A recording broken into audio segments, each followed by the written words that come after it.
Buenas noches, tenemos el curso de evaluación tributaria contable. Son el jueves 17 de diciembre del 2020. Estamos en el curso, está en el tema relacionado con la aplicación de procedimientos y evaluación de papeles de trabajo relacionados con la correcta determinación de los tributos laborales, ¿no es cierto? Tributos laborales relacionados con lo que es planillas. Y todo lo relacionado con el aspecto laboral tiene que estar relacionado con el tema de remuneraciones. La clase anterior vimos que, vamos a hacer el resumen rápidamente porque tenemos bastante trabajo. ¿Qué es lo que hicimos? Hicimos lo siguiente, ¿no? Hablamos sobre el concepto del principio de igualdad y no discriminación, el concepto de las remuneraciones, las características de las remuneraciones, las remuneraciones y su clasificación por unidad de tiempo, por remuneración integral, etc. La intangibilidad e inembargabilidad de las remuneraciones, el artículo 37 sobre el depósito de la CTS, ingresos complementarios, bonificaciones, asignación y gratificaciones.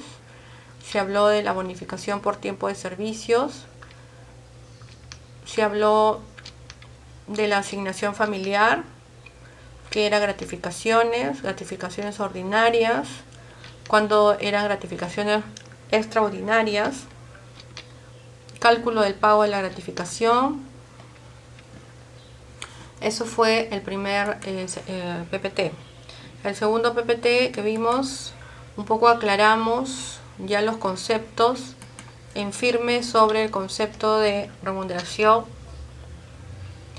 la forma de pago de las remuneraciones, el concepto de beneficios sociales. En la clasificación de los beneficios sociales pueden ser remunerativos y no remunerativos. Los beneficios sociales remunerados, tipos de gratificación, el decreto legislativo número 713 que habla sobre las vacaciones, la asignación familiar, la bonificación por tiempo de servicio y lo que es seguro de vida también, ¿no? Seguro de vida, tipos de seguro de vida, las participaciones laborales, las utilidades, trabajadores con derechos, aquí están. Listo. Eso fue en grandes rasgos lo que tuvimos la clase anterior. El día de hoy, siguiendo el sílabus, como hemos dicho, de la cuarta unidad, todos los aspectos laborales, vamos a hablar ya sobre un poco yendo al grano, regímenes laborales en el Perú. Dijimos que teníamos acá el régimen laboral de la actividad pública, el decreto legislativo 278. Tenemos el régimen laboral de la actividad privada, el decreto legislativo 728, que está dando el tema del régimen laboral del sector privado, que es el decreto legislativo 28. Ya, entonces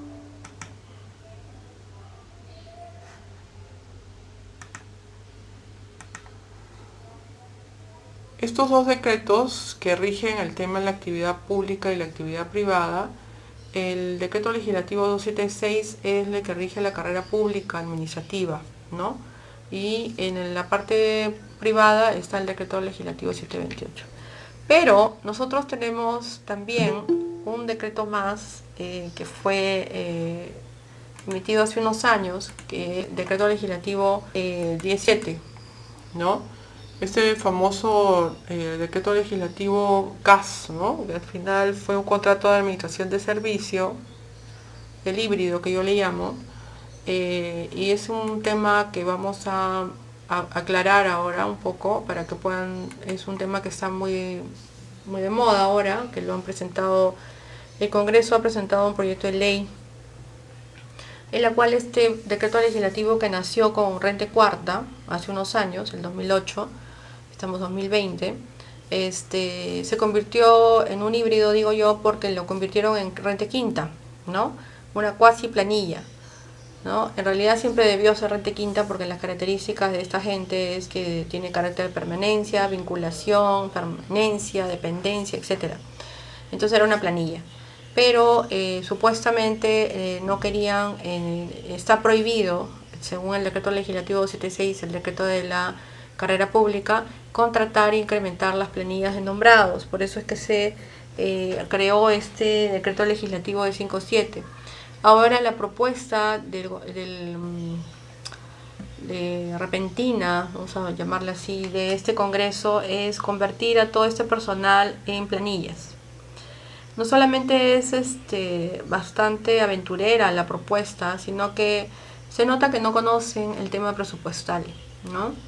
No solamente el tema presupuestal, sino lo que va a pasar es de que todas estas partidas que tienen una clasificación en el presupuesto con un número y un monto, tienen que ser reclasificadas en otras partidas que se llaman, en todo caso, Decreto Legislativo 728, ¿no es cierto? Este Decreto Legislativo 728, que es un decreto que está basado en la actividad privada y en el Estado existen personales que están ahí, en el caso de las municipalidades, los obreros, por ejemplo, están en ese régimen del decreto legislativo 728 por una cuestión de que antiguamente los obreros estuvieron en los outsourcings, ¿no?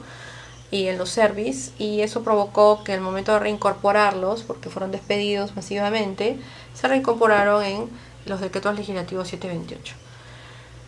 Entonces, esta propuesta así aventurera de este Congreso, bastante antitécnica, provoca que yo hable de ello, ¿no es cierto? Porque es mi deber decir que esto está, técnicamente hablando, no imposible, pero sí bien antitécnico, ¿no? Por varios motivos. Vamos a hablar del tema presupuestal primero. Para comenzar, esta partida presupuestal, que se llama Decreto Legislativo 57, tiene un número. Y el presupuesto del 2021 prácticamente ya está aprobado, ¿no? Porque ya está en el Congreso y está con todos los cuadros de necesidades, con todo el presupuesto propuesto de todas las entidades, de las 3.000 y pico entidades del Estado, donde los OPPs, o sea, los jefes de OPPs han trabajado con todas sus unidades y metas para poder tener una propuesta de un presupuesto, ¿correcto? Esta propuesta se hace en base a cuadro de necesidades y ese cuadro de necesidades tiene objetivos, metas, etc. Lo que está proponiendo el Congreso es que el Estado y todas las unidades del Estado que tienen a su cargo CAS, que es todo el Estado, cambie el presupuesto, ¿no es cierto? Retrocedan, ¿correcto? Retrocedan y el presupuesto del 2021 regrese a sus orígenes, ¿no? A cada una de las oficinas de la OPP. Sin embargo, no tiene considerado de que la legislatura ya se acabó. Una, dos, el CIAF de todo el Estado cierra o ya cerró hace 2 días. Y estamos en un proceso prácticamente solo de ejecución mínima, que es las planillas, ¿no? Y las notificaciones que ya me imagino las deben haber girado y pagado, ya de diciembre. Lo único que falta abonar son los pensionistas que en estos días ya lo están pagando. Pero todo eso tiene un trabajo contable anterior y presupuestal, o sea, de los primeros días del mes de diciembre. Los CIAF ya están cerrados, el presupuesto del 2021 ya está en el Congreso, ¿ya?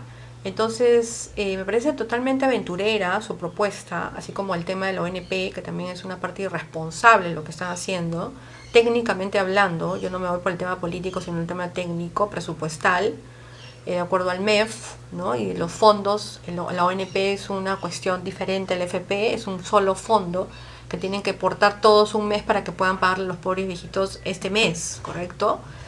Entonces, es bastante irresponsable. Técnicamente hablando, es bastante falta de conocimiento técnico, honestamente, ¿ya? Esto del tema del cambio de la 1057 lo pueden hacer, pero no de esta forma, ¿correcto? Esta forma está pésimamente mal. Porque ahorita, claro, lanzan y dicen, ay, qué buen Congreso, ¿no? O sea, pero mira el problema que se están metiendo, ¿no? Obviamente el MEF ya cerró, ¿correcto? El CIAF ya cerró, el año fiscal ya cerró.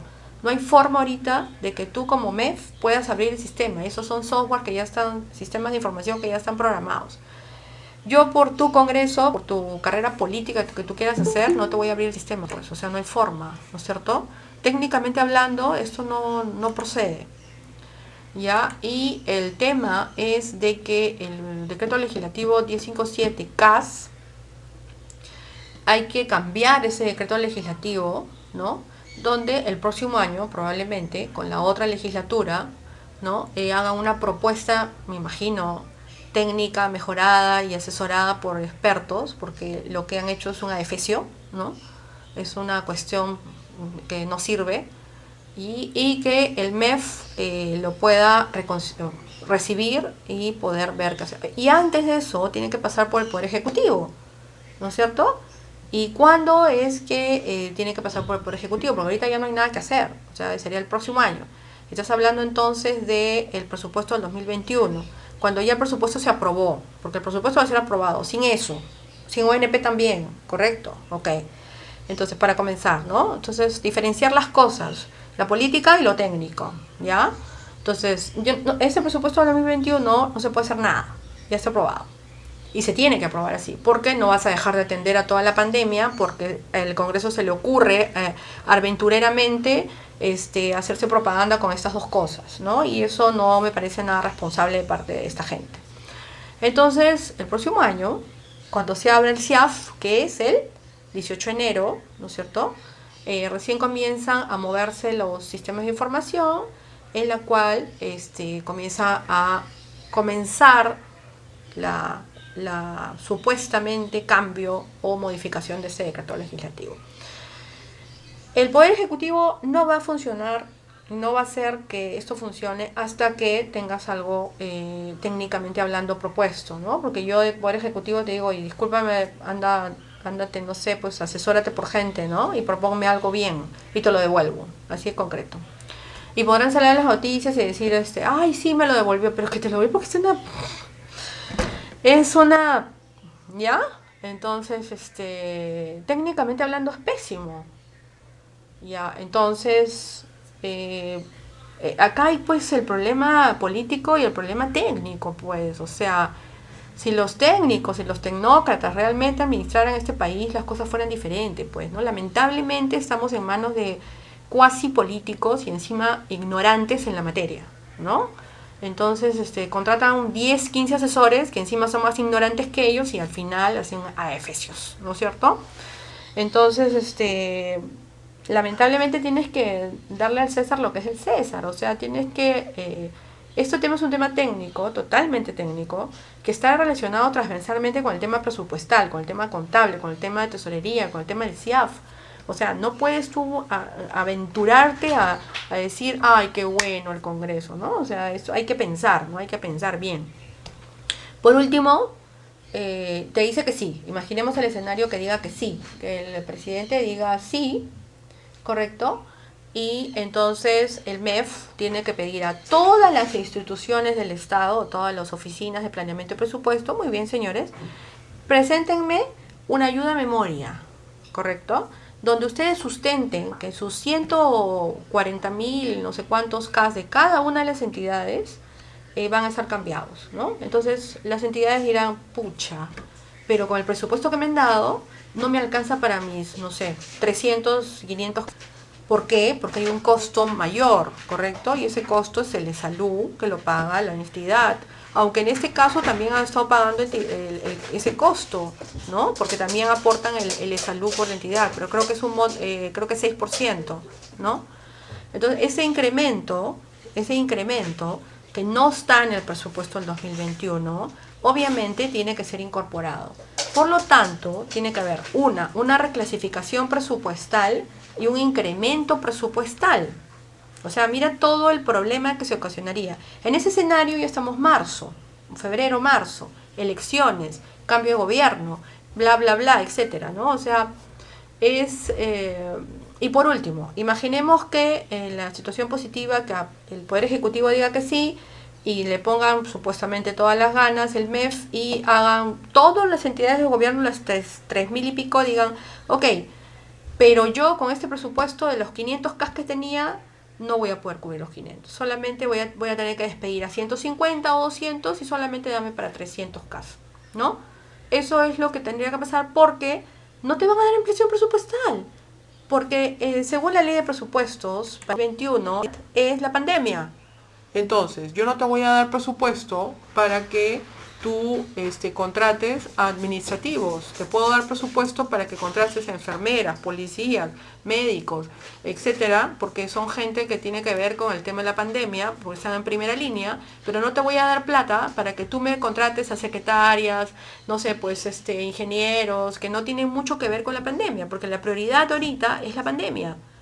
¿No? Entonces hay que diferenciar las cosas y ustedes que van a ser profesionales, lo digo a todos, tienen que saber escuchar, ¿no? Esto que ha propuesto el Congreso en el caso de las dos propuestas, tanto de la ONP como la otra, es adversariamente temerario y totalmente antitécnico desde el punto de vista presupuestal, contable, ¿ya? A nivel de sector público. Qué irresponsabilidad de parte de estos señores prevalecer su tema político a prevalecer el tema técnico. Eso es lo que va a pasar si es que se aprueba, ¿no? Y entonces van a incurrirse en un cuello de botella porque la culpa va a ser del MEF, ¿no es cierto? El MEF no nos quiere dar dinero para que nosotros podamos ejecutar la ley. O sea, ¿de dónde te voy a dar dinero si la plata la estoy invirtiendo en la pandemia? ¿Qué te pasa? ¿No es cierto? Entonces, lamentablemente, pues, el tema técnico, presupuestal y contable es muy delicado, ¿no? Entonces, el Congreso no puede aventurarse a hacer ese tipo de no tengo ni nombre, mire, ¿no? De dar este tipo de manifestaciones, porque lamentablemente ellos no conocen este tema. Da la impresión de que esta gente no está preparada, ¿no? Esa es la impresión que me da a mí, ¿ya? Y bueno, deberían asesorarse por especialistas de presupuestos, ¿no? Por gente que sea capacitada en el tema presupuestal y les pueda decir qué es lo que podría pasar. En conclusión, siempre la pita se rompe por la parte más débil, que es el tema del recurso humano. En vez de que tú tengas 500K, claro, van a presionar para que pase, no sé cuánto. En vez de que tengas 500K, vas a tener pues la mitad, pues, ¿no? Probablemente un poquito más, 300 ya. Pero vas a tener que no contratar, porque los contratos muchos se vencen hoy día, el 31 de diciembre del 2020, no vas a poder contratar a los que tenías antes, ¿no es cierto? Y ahí vas a hacer que el Estado sea un poco más lento, porque si antes funcionaba, entre comillas, ahora no va a funcionar porque vas a tener en cada entidad un promedio de porcentaje, no sé, pues un 30% menos de personal. Porque a alguien se le ocurrió, ¿no?, hacer esta situación, ¿no? Eso es lo que va a pasar con el decreto legislativo de 57. Hay que tener cuidado en escuchar las noticias porque no todo lo que dice es verdad, ¿no? Y primero analicen, ¿no? Analicen las cosas. Ustedes son ya gente de octavo ciclo, entiendo, evaluación tributaria y contable de gente de octavo ciclo, y debe de analizar el problema, ¿no? O sea, qué impactos tributarios, laborales, ¿no?, y presupuestales, porque presumo que ustedes han llevado ya auditoría gubernamental y saben bien el tema de la LOPE, el tema del proceso del gasto, qué cosa significa el tema de los regímenes laborales que estamos viendo ahorita y qué impacto puede causar en el sector público una decisión totalmente antitécnica presupuestal, ¿ya? El tema de la ONP es peor todavía, ¿no? Porque por nosotros, para poder pagar a los señores mayores de ahorita, tienen que todas las empresas en el mes aportar, o sea, el mes anterior. Y se hace una gran bolsa y de esa bolsa se saca. Pregunta, ¿de dónde van a sacar para poder pagar los porcentajes que están queriendo, ¿no? O sea, deberían haber dado así como el bono, ¿no? Y no salir de esa fuente, porque esa fuente es una caja chica que prácticamente depende de los aportes mensuales de todo el empresariado de todo el país. Y con esa plata se le paga a los viejitos, ¿no? Entonces, qué irresponsabilidad, ¿verdad? Qué falta de conocimiento, qué responsable esta gente de poder hablar así, y qué falta de tecnicismo y profesionalismo de estas personas. De verdad que yo discrepo totalmente antitécnico, no estoy de acuerdo para nada, y deberían ellos haber asesorado por especialistas, ¿no?, en presupuestos, para que ahora lo que va a haber es despidos, más despidos de los que hay, van a haber más despidos, ¿no? Y ahí dirán, wow, no medimos, ¿no? ¿Qué impacto? No, ¿qué es la crisis? No es la crisis, señores. Van a despedir a CAS porque a alguien se le ocurrió repentinamente hacer esta payasada, ¿no? Y eso va a pasar el próximo año si es que aprueban esta ley, ¿no? Si es que todo prospera, ¿no? Así es lo que pasa y no nos escuchan a los técnicos, y ustedes como profesionales que van a ser como yo, tienen que primero analizar la noticia. Listo, siguiendo con el tema de la exposición de regímenes laborales en el Perú, eso es lo que tenía que decirles. Vamos a verificar quién es el empleador, dice, ¿no? Si el empleador es el Estado, entonces tenemos que trabajador pertenece al régimen laboral o el 276 o el 1057. A ver si es cierto, ¿no? El decreto legislativo 276 es la carrera pública y el régimen laboral 1057 es el régimen laboral de CAS, ¿correcto? Pero también tenemos, y vamos a ver más adelante seguramente, que tenemos el Poder Judicial, tenemos el Salud, ¿no? Esto, ¿no? Y si es particular o privado, tenemos el decreto legislativo 728. ¿Qué entidades estatales tienen a sus trabajadores en el régimen del decreto legislativo 728? Aquí está la respuesta. El Poder Judicial, el Ministerio Público, el Salud, SUNAR, SUNAT, Defensoría del Pueblo, Tribunal Constitucional, Indecopi, etc. Gobiernos locales. Yo he tenido la oportunidad de trabajar en la Municipalidad de Lima y haber visto que había gente en el decreto legislativo 728. ¿Y saben quiénes eran ellos? Eran los obreros, ¿no? Los obreros despedidos en la época de Andrade pasaron a un service, y ese service ganaron una sentencia de la Corte Interamericana de San José y fueron reincorporados. Pero como ellos habían estado en un régimen de service, no se les ocurrió la más brillante idea de ponerlos como decreto legislativo 728 a la actividad privada. Por lo tanto, los administrativos estaban en el decreto legislativo 276 como carrera pública y los obreros estaban en el decreto legislativo 728. Un obrero recibía 14 sueldos y uno de la carrera pública recibía 12 sueldos, ¿no? Siendo profesional, pero bueno, así es como se ven las cosas en el país, pero bueno. Y entonces, ¿cómo se determina el régimen laboral? De acuerdo al contrato de trabajo, de acuerdo a la boleta de pago, de acuerdo al reglamento interno de trabajo y de acuerdo a la ley de creación de la entidad estatal. Ok, cada año hay una ley de presupuestos, ¿no es cierto? Eso es lo que yo digo. Cada año hay una ley de presupuestos, por favor, señores. Eso ténganlo clarísimo. Cada año hay una ley de presupuestos y esa ley de presupuestos se aprueba para todo el año y para todas las entidades estatales del siguiente periodo fiscal. Esta ley del presupuesto del 2021 se viene trabajando desde abril del 2020 y es todo un proceso de recaudación de cuadro de necesidades y se va a establecer para que podamos tener la base presupuestal para el siguiente año. Y el próximo año es un año que está marcado por el tema de la pandemia. Continuamos con el tema de la pandemia. La vacuna no llega probablemente hasta agosto o septiembre del 2020 para la primera línea, dicen algunos. No hay nada seguro. Entonces, ¿cómo es posible que sean tan irresponsables estos señores y hablen estas cosas? Simplemente la prioridad ahorita es la pandemia. Y la prioridad es la primera línea, son los médicos, son los policías, son los bomberos, toda esa gente que tiene que ser vacunada primero, obviamente, porque está en la primera línea. Y a eso se tiene que dedicar el presupuesto de este año y a reactivar el país mediante la inversión pública. Eso es lo que tiene que dedicarse, no hacer proselitismo político y no pensar en el bien del país.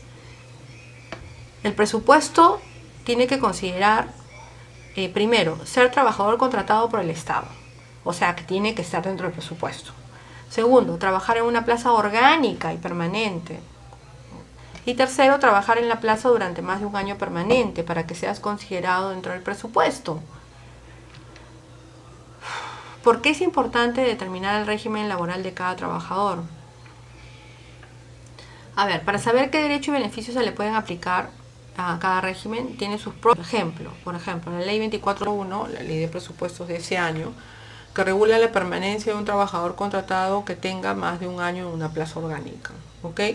Ese trabajador solo puede ser cesado previo proceso administrativo. Claro, esos son los trabajadores nombrados, los del decreto legislativo 276. ¿Y a quiénes se les aplica esta ley? Al decreto legislativo 276, ya, ahí está, Nunca a los trabajadores del decreto legislativo 728 y tampoco a los trabajadores de la ley 1057. ¿Por qué? Porque el decreto legislativo 728 es el decreto del sector privado, es un híbrido, pues, ¿no? Ahí en el Estado se les dio todo esto a estos trabajadores y en realidad el decreto legislativo de la carrera pública es el 276. Los demás son híbridos, ¿no? Son leyes creadas. A los trabajadores que adquieren protección contra el despido arbitrario, dice el decreto legislativo 276 al año y un día. El decreto legislativo 728 a los 3 meses y un día, porque es un periodo de prueba, y la 1057 no hay ninguna protección, eso es clarísimo, ¿no? Bueno, las ratificaciones legales en el decreto legislativo, lo que otorga el Estado por decreto supremo, 300 soles sale para todo el Estado, y la ratificación del decreto legislativo 728 es igual a una remuneración, y el decreto legislativo 1057 no tenía, pero ya tiene, ¿no? Ya también le dan el mismo monto que el decreto legislativo 276. Bueno, las vacaciones también están restringidas, ¿no? La 1057 tiene 15 días y los demás decretos tienen 30 días. Bueno, vacaciones no gozadas, en decreto legislativo 76 no tenemos, ¿no? O no teníamos. Yo fui funcionaria 8 años en la Municipalidad de Lima, bajo el decreto legislativo 76. El decreto legislativo 728 sí existe, es el único que tiene vacaciones no gozadas, y el decreto legislativo 1057 menos, ¿no? Bueno, ante tal inconsistencia que vemos, ¿no? Estamos mirando acá la cantidad de injusticias que es, ¿no? Esta divergencia, este cambio, el Estado quiso uniformizar todos los regímenes laborales y fundó y creó a Servir. Servir, el régimen de servicio civil, con la ley 30057, que eran las ideas de... la idea de Servir fue uniformizar mediante la meritocracia, ¿no es cierto?, el tema de los regímenes laborales del Estado, ¿no? Y uniformizarlo. Vamos a hablar un poco de esto. A ver, vamos a bajarlo. Dijimos que esta primera parte definitivamente era teoría, ¿no? Ya después vamos a hablar sobre las planillas en la práctica, ¿no? La tarea de hoy va a ser tarea obviamente teórica, pero la tarea del martes sí va a ser probablemente una planillita, ¿no? Una planilla sencilla, y vamos a dividirlo, ¿no? Vamos a dividir en dos. Si nos alcanza el tiempo, ¿no? Porque como yo no había contado con que 24 justo nos caían nuestra clase, ¿no? Pero bueno, sigamos. Los principios, a ver, mucho avanzamos. Acá vamos a hacer un diagnóstico del empleo público, ¿no? Ya lo hemos visto arriba, pero bueno, si está un poco atrasado podríamos actualizar, pero en general era la intención de Servir. Conforme dio a conocer la Autoridad Nacional de Servir, en Anteservir, en nuestro país existen 15 regímenes laborales. 15, yo he tocado solo 4, ¿no? O 3. En diversas entidades públicas, entre generales y especiales, más de 500 normas sobre el servicio civil, más de 102 escalas remunerativas en 82 entidades del Poder Ejecutivo, más de 400 reglas diferentes que regulan el pago de los servidores públicos y más de 198 conceptos de pagos entre remunerativos y no remunerativos. El Estado es sin duda el mayor empleador del país. En la actualidad contrata personal bajo los siguientes regímenes. En resumen, Decreto Legislativo 276, y su reglamento. El Decreto Legislativo 728 y su tubo. El Decreto Legislativo 1057 y sus dos decretos, uno del 2008 y otro del 2011. Y Ley de Eliminación Progresiva.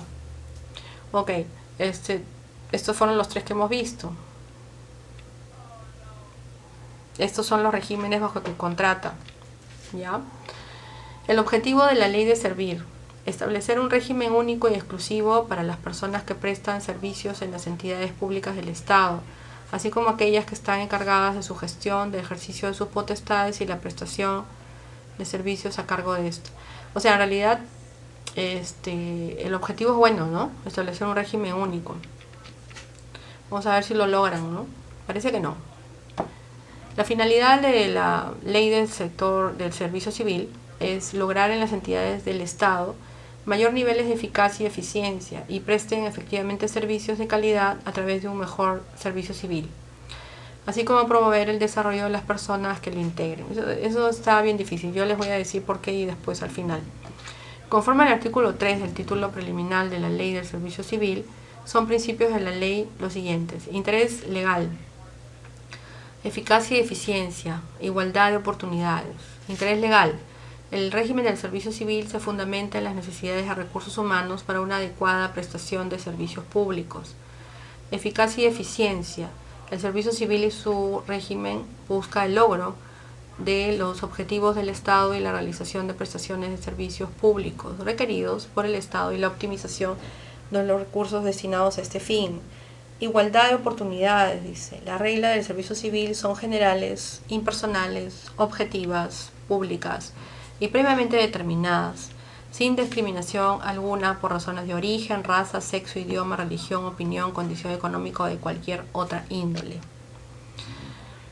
Principios de la ley del servicio civil, sigamos. En base al mérito, difícil. El registro del servicio civil, incluyendo el acceso, la permanencia, progresión, mejora en las compensaciones y movilidad, se basa en la aptitud, desempeño, capacidades y evaluación permanente para el puesto de los postulantes y servidores civiles. Eso es un sueño, ¿no? Disculpen que se lo diga, pero tendríamos que cambiar varias partes de nuestra sociedad para poder llegar a esto, ¿no? Provisión presupuestaria. Todo acto relativo al sistema del servicio civil está supeditado a la disponibilidad presupuestal, el cumplimiento de las reglas fiscales, la sostenibilidad de las finanzas del Estado, así como estar previamente autorizado y presupuestado. Claro, pero no lo entienden, ya. Legalidad y especialidad normativa. El régimen de servicio civil se rige únicamente por lo establecido en la Constitución Política, la presente ley y sus normas reglamentarias. La transparencia. La información relativa a la gestión del régimen del servicio civil es confiable y oportuna. Rendición de cuentas de la gestión. En realidad fue un sueño. Los servidores públicos encargados de la gestión de las entidades públicas rinden cuentas de la gestión que ejecuten. Probidad y ética pública. Ética pública. Eso fue un sueño, ¿no? Lamentable que lo diga así, pero fue un sueño. No creo que lo cumplan. Así, esta ley ha sido aprobada en el 2008, me parece. A ver, vamos a ver la fecha. Acá está.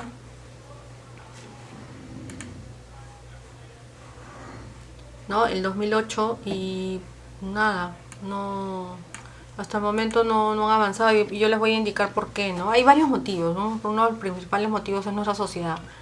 Yo no es que justifique, pero lamento indicarles que nuestra sociedad está muy mal, ¿no? A partir del día siguiente de la publicación de la Ley 30057 de la Ley de Servicio Civil, el 4 de julio del 2013 es de aplicación inmediata para los servidores civiles de los regímenes de los decretos o regímenes legislativos, decretos 276 y 728, las disposiciones sobre los principios de la ley de servicio civil, la organización civil y los derechos colectivos. Por otra parte, el reglamento general de la ley de servicio civil aprobado por el decreto supremo 040, claro, esto fue aprobado en el 2013, esto está hace 7 años, ¿no? Y no han avanzado casi nada y ahora les voy a explicar por qué. Y el reglamento también fue aprobado, como ven, ahí está, ¿no? El ámbito de aplicación es para el Poder Ejecutivo, ministerios, organismos públicos, Poder Legislativo, gobiernos locales, los organismos a los que la Constitución Política y las leyes confieren autonomía, y las demás entidades y organismos, proyectos y programas cuyas actividades se realizan en virtud de potestades administrativas y por lo tanto se consideran sujetas a las normas comunes del derecho público. No están comprendidos en la ley del servicio civil los trabajadores de las empresas del Estado, así como servidores del BCR, el Congreso de la República, la Superintendencia de Banca y Seguros, y AFP, la Contraloría General de la República, y ni los servidores sujetos a las carreras especiales, dice, ¿no? Tampoco se encuentran los obreros de los gobiernos locales y los gobiernos regionales.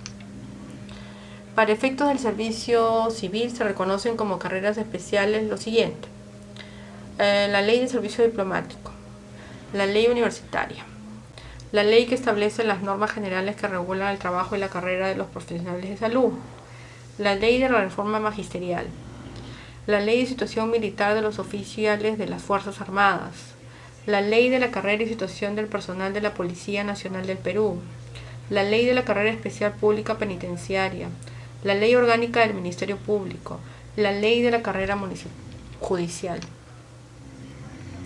El tránsito al régimen del servicio civil incluye al menos los siguientes pasos: análisis situacional, incluyendo un mapeo actual de los puestos de la entidad, de análisis de los principales servicios a prestar por la entidad y la carga de trabajo.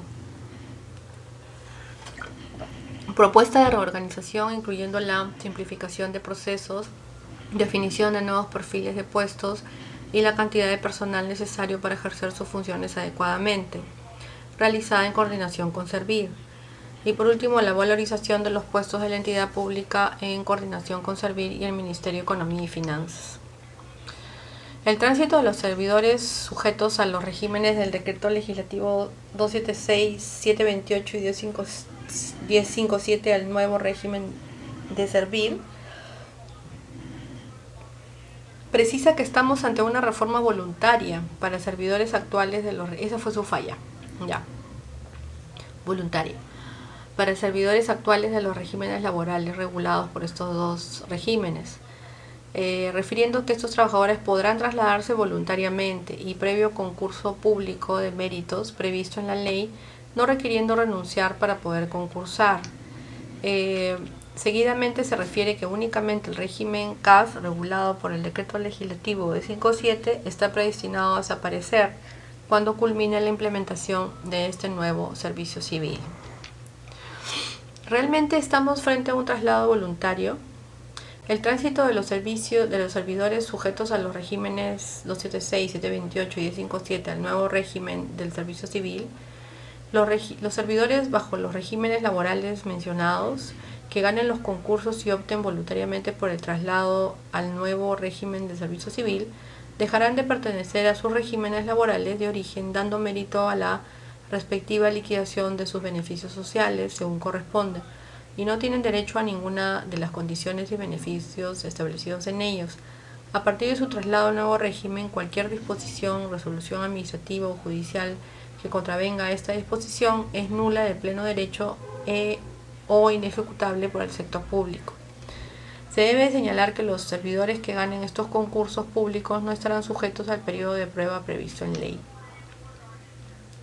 El proceso de implementación es gradual, señalando la norma que a partir de la resolución de inicio del proceso de implementación emitida por Servir no son de aplicación a las entidades publicables que implementen el régimen de servicio civil previsto en la presente ley y a los puestos correspondientes a funcionarios públicos de libre designación y remoción.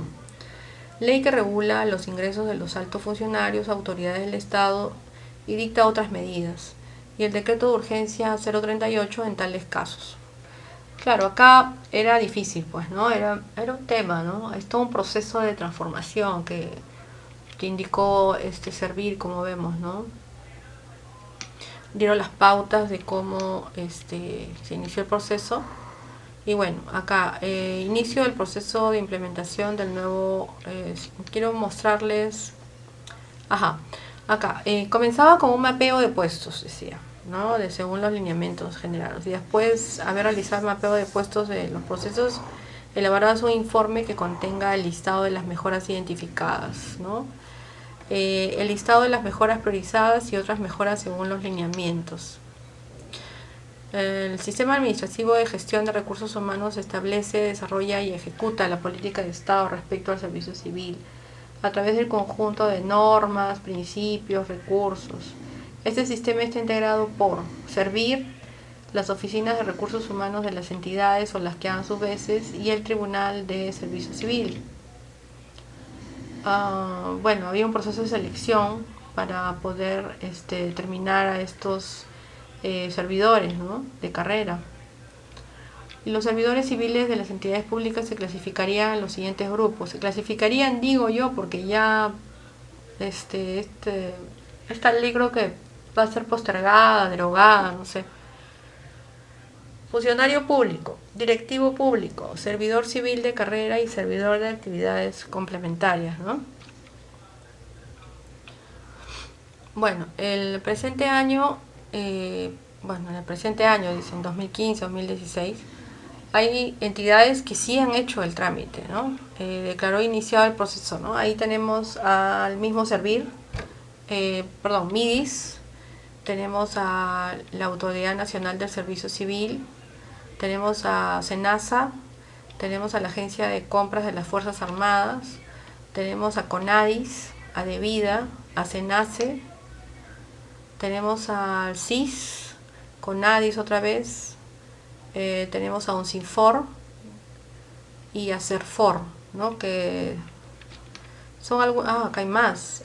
Tenemos a SUSALUD, CONCITEC, CEPLAN, PROVÍAS, IGP, ONP, PRODUCE, Ministerio de Energía y Minas, Ministerio de Defensa, Ministerio de Justicia y Derechos Humanos, el MEF.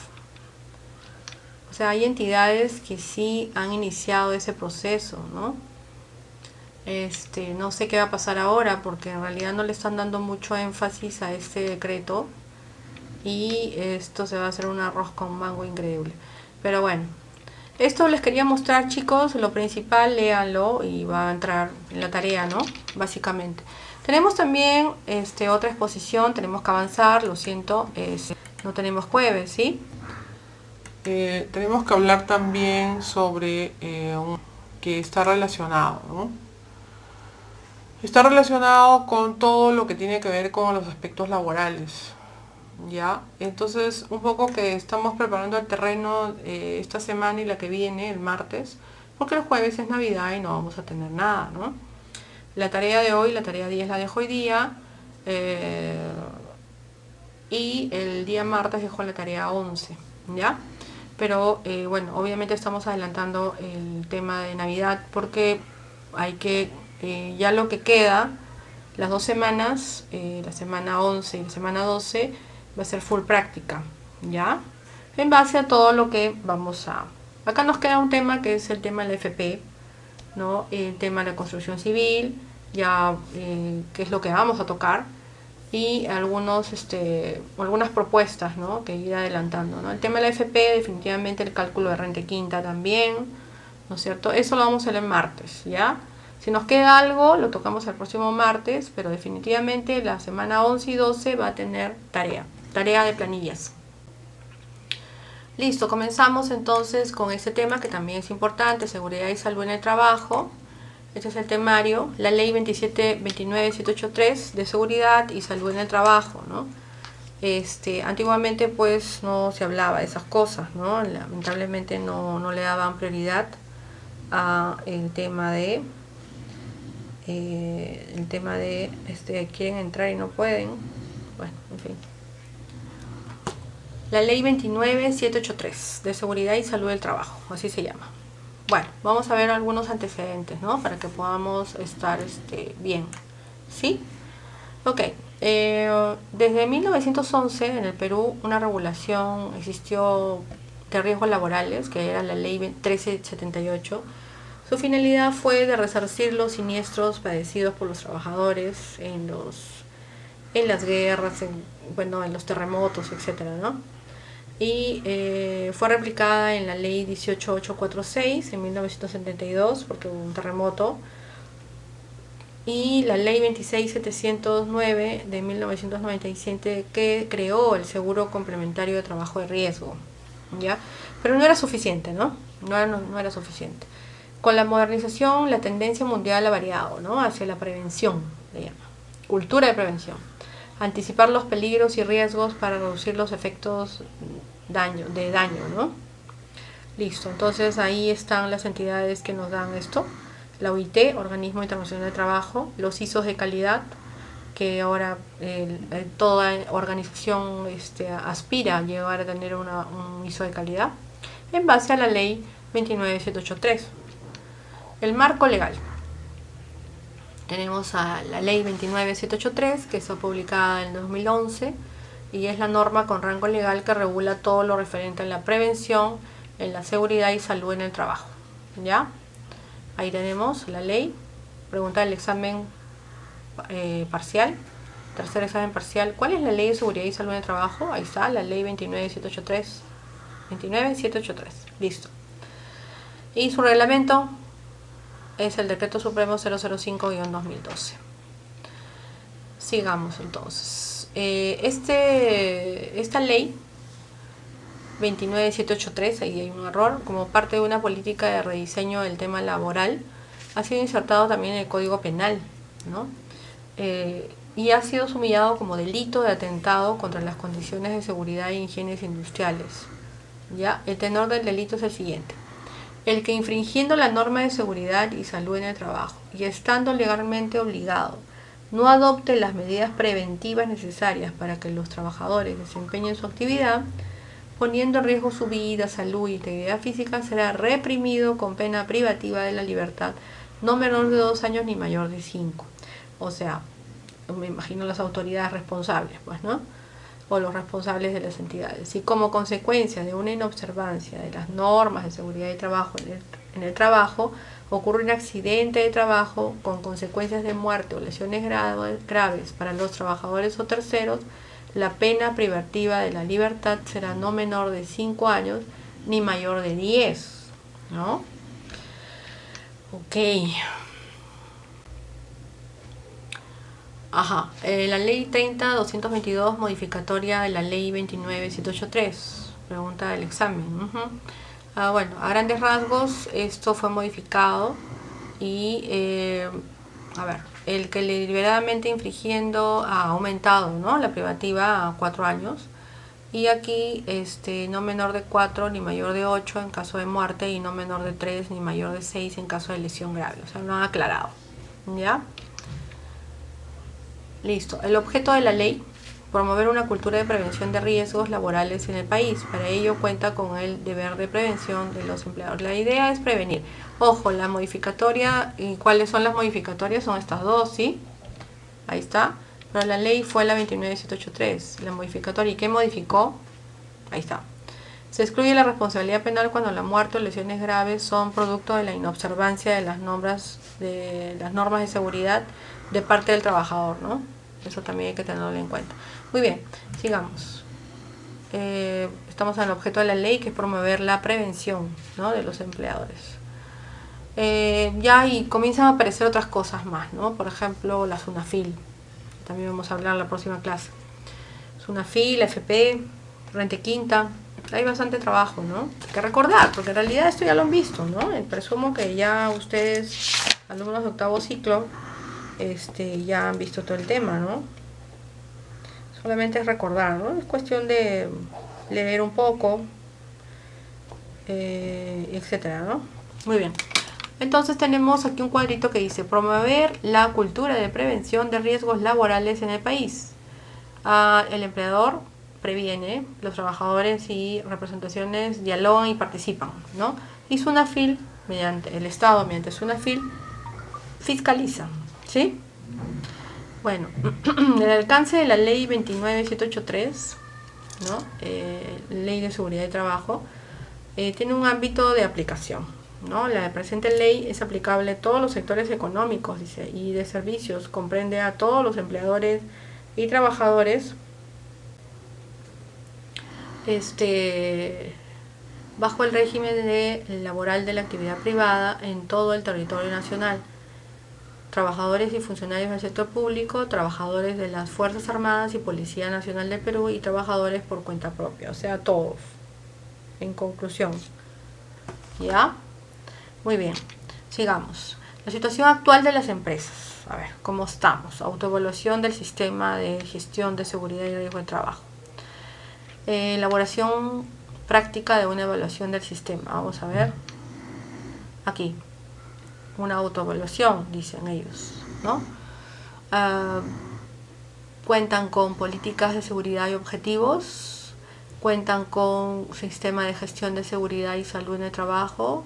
cuentan con comité de seguridad, cuentan con reglamento interno de seguro de salud y de trabajo, cuentan con registros de seguridad, mapas de riesgos, programas anuales de seguridad, planificación de actividad preventiva, programas de capacitación.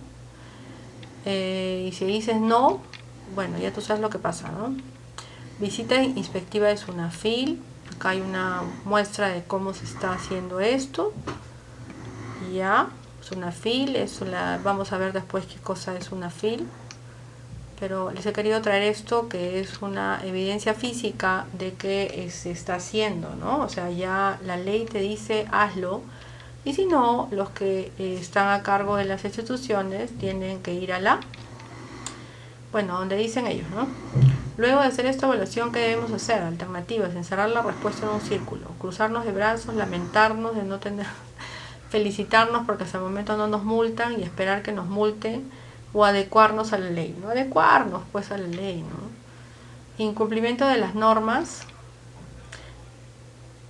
Bueno, ¿por qué esta expresión? Porque la ley 29981 que crea a SUNAFIL, ¿no es cierto? Comienza a establecer ya multas, ¿no? 200 UITs, faltas muy graves, 100 UITs, faltas graves, 50 UITs, faltas leves. Bueno, ya un poco hablando de SUNAFIL, ya les contaré la historia de SUNAFIL, pero ahorita tenemos que correr. El cálculo del monto de las sanciones se realiza de acuerdo con la siguiente tabla, ¿ya? Acá hay una leve, gravedad de la infracción, leves, graves, muy graves, número de trabajadores afectados, ¿correcto? Tenemos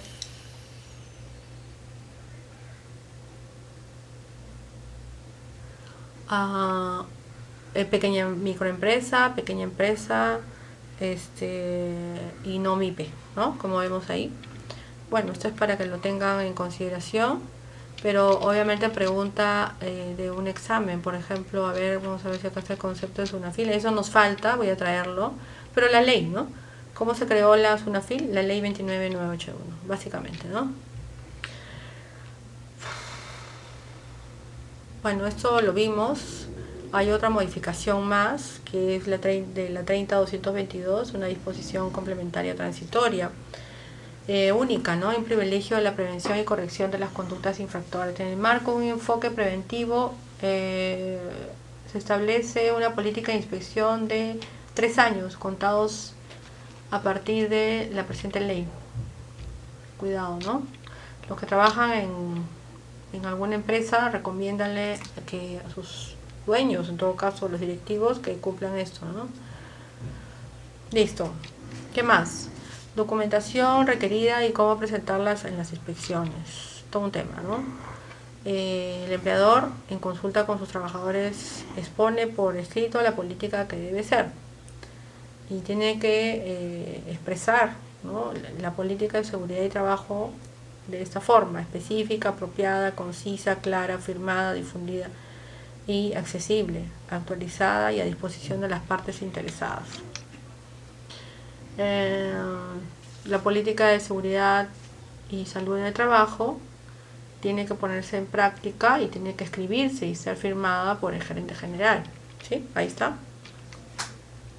Y tiene que ser vista por todos los trabajadores, ¿no? Sistema de gestión de seguridad y salud, revisión por la dirección, inspecciones, auditorías, requisitos mínimos. Tiene que armarse dentro de todo ese paquete un comité de seguridad y salud en el trabajo. ¿Y por quién está formado ese comité? Hay un libro de actas, un documento de proceso electoral, porque tienen que ser elegidos, actas de instalación del comité, credenciales de los integrantes, registros de capacitación del comité, ¿ya? Eso nos va a pedir la SUNAFIL. El comité de seguridad, si no lo tienes, hay una infracción grave, y estos son los montos, ¿ya? El comité o supervisor de seguridad y salud en el trabajo, toda empresa que tiene más de 20 o más, debe constituir obligatorio su comité de seguridad y salud en el trabajo. Toda empresa con menos de 20 trabajadores debe nombrarse obligatoriamente un supervisor de seguridad y salud en el trabajo. El comité de seguridad es paritario, conformado por igual número de representantes de la parte de empleadores y trabajadores. Los integrantes del comité pueden variar entre 4 y 12. A partir de 100 trabajadores el número será de 6, se incrementa 2 de cada 100 trabajadores. Deberá especificarse los miembros titulares y suplentes, y los empleadores que cuentan con sindicatos incorporarán un miembro en calidad de observador. Bueno, esas son algunas pautas, ¿no?, que tenemos que tener para la elección de los miembros de este comité. Es por votación secreta, ¿no? Acá está como debe ser. Y cuáles son sus funciones de este comité. Elabora y presenta los reportes de accidentes de trabajo, colabora con los inspectores, propicia la participación activa de los trabajadores, tiene carácter promotor, consultivo y de control. La ejecución de los acuerdos y el comité es responsabilidad de la empresa y está a cargo de la unidad orgánica. Aprueban los reglamentos, los planes, etcétera, ¿no? Hay una línea base, lista de verificación, dice. Bueno, a ver. La ley versus la empresa, dice. Vamos a ver. La guía sobre sistemas de gestión, seguridad y salud en el trabajo. Te dice, ¿no? Tiene que haber política, dirección, liderazgo, organización y competencia. La fuente, la ley. Cumplimiento, sí, en algunos casos, y en algunos casos hay que actualizar, ¿no? Por ejemplo, ahí está. Este es un checklist, ¿no?, que se hace para poder saber si estamos yendo por el camino adecuado. Así es como se trabaja ahora. Identificación de peligros y evaluación de riesgos, dice, herramienta de diagnóstico útil para establecer el nivel actual de seguridad del trabajo. Identificación de peligros y evaluación de riesgos. Se comienzan a detectar, ¿no?, los 10 pasos a seguir para realizar una evaluación, una identificación de peligros. Asegurarse que el proceso sea práctico, involucre a todo el personal, utilice un enfoque sistémico. Propóngase identificar los peligros de importancia, observe lo que realmente sucede y existe. Incluya a todos los trabajadores en riesgo, reúna toda la información que pueda, analice e identifique los peligros significativos. Esto ahorita es para todas las empresas, pero en realidad, si nos ponemos a pensar, hay muchas empresas que trabajaban sin esto. Por ejemplo, las empresas constructoras, ¿no? Ha habido muchos accidentes donde han muerto trabajadores porque no tenían el arnés, ¿no? Los que limpian ventanas de edificios inmensamente altos, ¿no? Claro, ahora me imagino habrán ideado otra forma, pero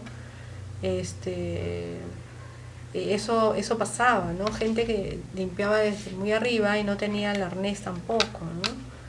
Evalúe el riesgo e indique los controles basándose en la jerarquía de controles. Las empresas mineras, por ejemplo, es ser un asco, ¿no? Las empresas petroleras, extracción de gas, extracción de minerales, extracción de petróleo, no tenían el más mínimo seguridad, ¿no? Siempre registre por escrito el proceso de identificación de peligros, ¿no? ¿Qué más? Identificación de peligros. Bueno, estos les he traído algunos folletos, formatos que se hace ahora en la práctica, pues, ¿no? Ahí está la identificación de peligros. Es todo un trabajo, ¿no? Es todo un trabajo. Ahí está, tiene ahora un programa anual de seguridad, un programa de capacitación, información para los exámenes médicos, ocupacionales, elaboración del mapa de riesgo, establecimiento de estándares, elaboración de documentos, normativos, cartillas, seguridad, hojas, requerimiento de equipos de protección del personal, monitoreo de ruido, eliminación de gases, ergonómicos, psicosociales. O sea, esto no pasaba y está pasando y me parece bien, eso es correcto. ¿Cómo se hace el mapa de riesgos? Ahí está, el mapa de riesgos, ¿no? Representación gráfica de los riesgos existentes en una unidad de trabajo. Se expresa a través de la señalética, ¿ya? Porque la señalética te puede salvar la vida, sí, exacto. Los registros obligatorios del sistema de gestión de seguridad y salud en el trabajo, registros de accidentes de trabajo, enfermedades, incidentes peligrosos y otros. Registros obligatorios, acá está bajo el decreto, este es el decreto supremo 005, ¿no? El artículo 33, que es lo que regula el tema de la ley. Y bueno, a ver, acá tenemos tiempo de conservación de los registros. De enfermedades ocupacionales, 20 años. De accidentes de trabajo e incidentes peligrosos, 10 años. Y de otros registros, 5 años. La empresa debe exhibir los registros de las autoridades administrativas de trabajo, contar con un archivo activo donde figuren los eventos de los últimos 12 meses de ocurrido el suceso y mantenerlos archivados el tiempo, según el tipo de registro mencionado en el anterior. El derecho de consulta de los registros. Los trabajadores y los representantes de las organizaciones sindicales tienen el derecho de consultar los registros. ¿Sí? Válido. Hay otra modificatoria, esta es la cuarta, ¿no? El artículo 28, registro del sistema de gestión de seguridad y salud en el trabajo. El reglamento se establece los registros a cargo del empleador, los que pueden llevarse por separado o en un solo libro electrónico. Acá hay los registros obligatorios del sistema de gestión de riesgo. Empresas régimen general, microempresas, pequeñas empresas. Qué interesante, ¿no? O sea, imagínense esta propuesta, esta ley, qué bueno para los trabajadores, ¿no?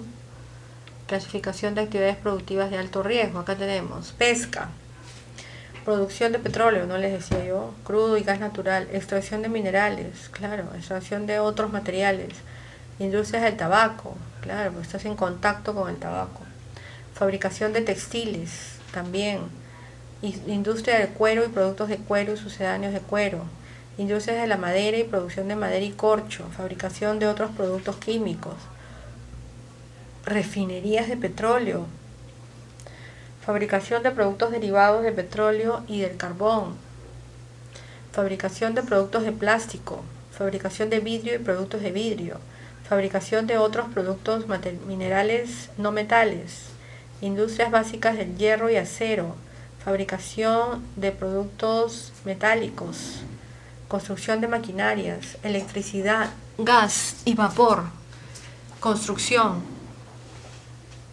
transporte aéreo, servicios médicos y odontológicos, otros servicios de sanidad y veterinarias, actividad portuaria. Como ven, hay un montón de actividades que en realidad está en riesgo el trabajador, ¿no? Miren ustedes. En el caso de las MIPES, los requisitos para ser considerado MIPES han variado. Bueno, eso es también, pero están incluidos dentro de la Ley de Seguridad de Trabajo, no hay forma, ¿no? La planificación de la actividad preventiva, exámenes médicos ocupacionales. Claro, ahora la Ley 29783 te manda a hacer exámenes médicos ocupacionales, ¿no? O sea, eso es por ley, como ven. La quinta modificación, obligaciones del empleador, practicar exámenes médicos cada 2 años, dice, ¿no? Acá está. En el caso de los trabajadores que realizan actividades de alto riesgo, el empleador se encuentra obligado a realizar los exámenes médicos antes, durante y al término de la relación laboral.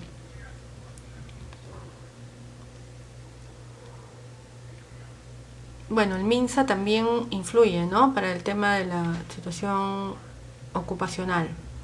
El Reglamento Interno de Seguridad y Trabajo. Tiene que armarse un reglamento interno de seguridad, salud y trabajo. Tiene que haber un programa anual de seguridad y trabajo. Estas son las pautas para el programa. Así es como tiene que fomentarse una cultura preventiva de seguridad. Infracciones de seguridad y salud en el trabajo. Leves, graves, muy graves. Infracciones leves. La falta de orden y limpieza del centro de trabajo, ¿qué es eso? Dios mío, qué escritorio. Que no implique riesgo para la integridad física y salud de los trabajadores. Esa es una leve. infracciones leves, no dar cuenta a la autoridad competente de los accidentes de trabajo ocurridos o las enfermedades, ¿no? Seguimos con las leves, no comunicar a la autoridad competente la apertura del centro de trabajo, la reanudación o continuación. Infracciones graves, wow. La falta de orden y limpieza del centro de trabajo que implique riesgos para la salud, integridad física y salud de los trabajadores. Ahí sí es grave. No dar cuenta a la autoridad competente de los incidentes de trabajo ocurridos o de las enfermedades ocupacionales cuando tengan la clasificación de grave, muy grave o mortales, o no llevar a cabo la investigación en caso de producirse daños a la salud de los trabajadores. No llevar a cabo las evaluaciones de riesgos y los controles periódicos de las condiciones de trabajo. No realizar los reconocimientos médicos y pruebas de vigilancia periódicas. No comunicar a la autoridad competente la apertura del centro de trabajo o reanudación de los trabajos después de efectuar alteraciones o ampliaciones de importancia. Registros obligatorios. El incumplimiento de las obligaciones de implementar y mantener actualizados los registros o disponer de la documentación que exige las disposiciones relacionadas con la seguridad y salud en el trabajo. El incumplimiento de la obligación de planificar la acción preventiva de riesgos para la seguridad y salud del trabajo, así como el incumplimiento de la obligación de elaborar un plan o programa. Claro, incumplir la norma, pues, ¿no? Eso es falta grave. Y bueno, no cumplir con las obligaciones en materia de formación e información suficiente, adecuada a los trabajadores, y incumplimiento de todas las disposiciones que implica la ley 29783, ¿no? Incumples la ley y estarías en una falta grave.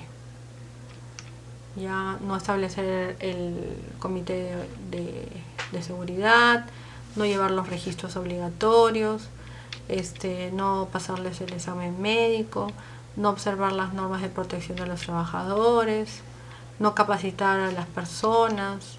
O sea, en conclusión, falta grave es no cumplir la ley 29783. Eso es una falta grave ahora, ¿ya? Y hay también infracciones muy graves. Por ejemplo, no adoptar las medidas preventivas aplicables a las condiciones de trabajo. Bueno, si no tienes los implementos de seguridad, es una falta muy grave, por ejemplo, ¿no? No implementar un sistema de gestión de seguridad. Esas eran las faltas. Y las facultades del inspector e infracciones a la labor inspectiva. Ingresar libremente y sin previo aviso en todo lugar sujeto a inspección. Ah, pucha, como quisiera ser inspector, ya. Hacerse acompañar durante la visita de inspección, trabajadores o representados por peritos y técnicos de las empresas o del Estado, para la verificación de las normas de seguridad y salud en el trabajo. Recabar información del empleador y trabajadores solos ante testigos, y asimismo estar facultado para exigir la identificación o razón de su presencia de las personas que se encuentran en el centro de trabajo. Exigir la comparecencia en el centro de trabajo o en las entidades públicas, oficinas públicas, examinar la documentación laboral, obtener copias o extractos, hacer mediciones y tomar o sacar muestras. En el ejercicio de la vigilancia de las condiciones de seguridad o salud laboral, el inspector está facultado para tomar y sacar muestras de sustancias y materiales utilizados en el centro de trabajo y realizar mediciones, obtener fotografías, videos. ¡Uy, qué bonito trabajo! Ya es mentira. Facultades, y acá siguen más facultades, ¿no? Supuestamente el SUNAFIL, estos inspectores están capacitados, no necesariamente son contadores, ¿no? Como verán. Estos inspectores tienen otro tipo de preparación, ¿no? Porque en realidad es riesgo de desastre, se llama la especialidad, ¿no? ¿Y cuál es la obstrucción? Vamos a ver. ¿Cómo puedes tú como empleador obstruir la labor inspectiva? Negar la entrada o la permanencia en el centro de trabajo, ocultar al personal o dificultar su declaración, no comparecer al requerimiento, la negativa a exhibir libros, no felicitar a su... Está fregado, nadie puede hacer eso, pues, ¿no? Como vamos a comenzar. En resumen, ¿qué hacer durante la visita de los inspectores? Acompañarlos a ellos para toda su diligencia, utilizar medios tecnológicos para documentar la diligencia, tomar la iniciativa respecto de los lugares a visitar, verificar que el inspector haya dejado constancia escrita de sus actuaciones, verificar que las actuaciones se realicen dentro del plazo establecido, y si se presenta una inspección a una contratista, también debes acompañarlos durante la visita. Y bueno, ya las multas ya las vimos, ¿no? Eso básicamente. Listo, ha sido todo por el día de hoy. Es bastante información. Hay otro PPT. Ya. Ok. Vamos a cortar la grabación y ya haremos la segunda parte. Listo, ha sido todo por el día de hoy, jueves 17 de diciembre del 2020, el curso de evaluación tributaria contable. Hemos tenido el día de hoy varios temas referentes a los aspectos laborales.